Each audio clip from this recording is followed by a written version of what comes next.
Welcome again to the Normal Podcast. Let us react to two games that played this midweek in the English Premier League.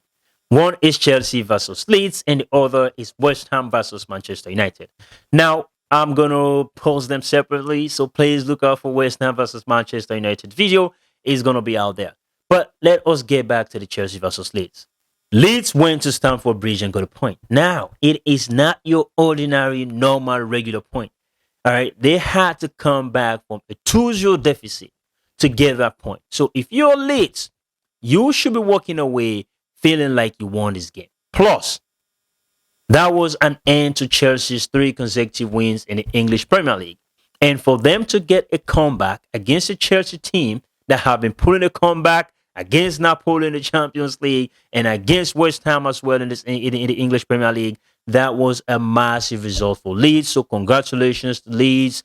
I'm not going to give them the underdog applause. I don't think. I mean, a win, I think, would have earned it. But congratulations. Now, for Chelsea, they must be feeling really disappointed because when you are looking at opportunities to finish top 4 and you have one, you have to take advantage of that. So today is a missed opportunity to getting that objective of finishing top 4 because I think at least at this particular point in time, that is the objective. I think that out of the race, they're not going to win the English Premier League. So now it is about finishing top 4. So if you cannot get in that top 4, it is a problem. So Chelsea will be feeling like they left something on the table. Now, let's get to the game itself. Chelsea played a decent game.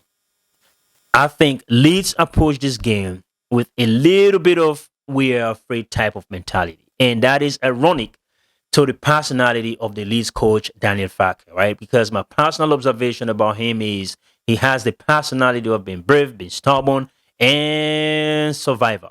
And I feel like he has channeled that personality in the Leeds team, and that is how I have been seeing them play. So for them to show up today with a 5-4-1 formation against Chelsea, I think they were a little bit timid.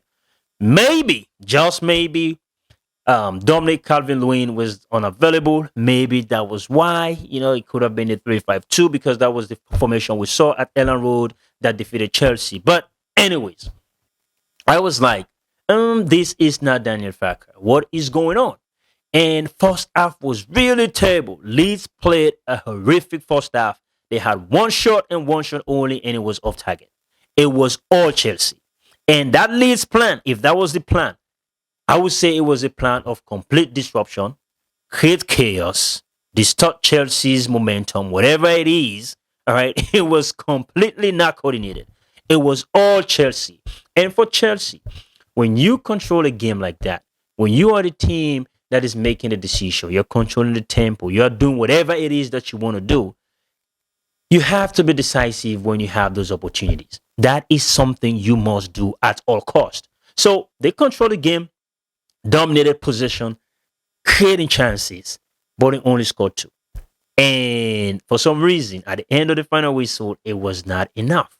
Because on the 55th minute, Daniel Farke decided to make a change. And that was removing one defender. That was Sebastian Bonau, and then brought on Okafor. That at least changed the structure for Leeds. They were able to at least get a better game. All right, a decent game compared to the first 55 minutes of that game against Chelsea. And again, like I said, that is his personality. All right, it is about being brave because we have seen that. All right, he defeated Chelsea at Ellen Road 3-1. He drew with Liverpool at Anfield. He drew with Liverpool at Ellen Road. He drew with Manchester United at Ellen Road, and he lost narrowly to Manchester City. So it's going to be interesting when Manchester City visit Ellen Road. I think it's going to be at the end of this month, and when they go to Old Trafford to face Manchester United, I think in April. So that is the coach we used to know, and that is the Leeds we used to know. So for them to go and a 5-4-1, I was a little bit disappointed, but he changed the structure after he made that change, and Leeds actually got in the game. Now for Chelsea, they still control possession, all right, but when you control a game and you lack clear definition of what exactly you want to do, or you're dominating possession, but you lack penetration, and in moments that you should be decisive, you're showing lack of precision, then it's going to be a problem. And we saw the lack of precision at the very end of the game, Cole Palmer.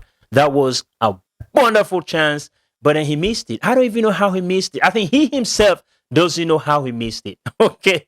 But anyways, Leeds was able to get a penalty, 2-1, a goal converted from the spot by Mecha, and then Okafor, the substitute, leveled things up, all right, for Leeds United, and they held on and got a point.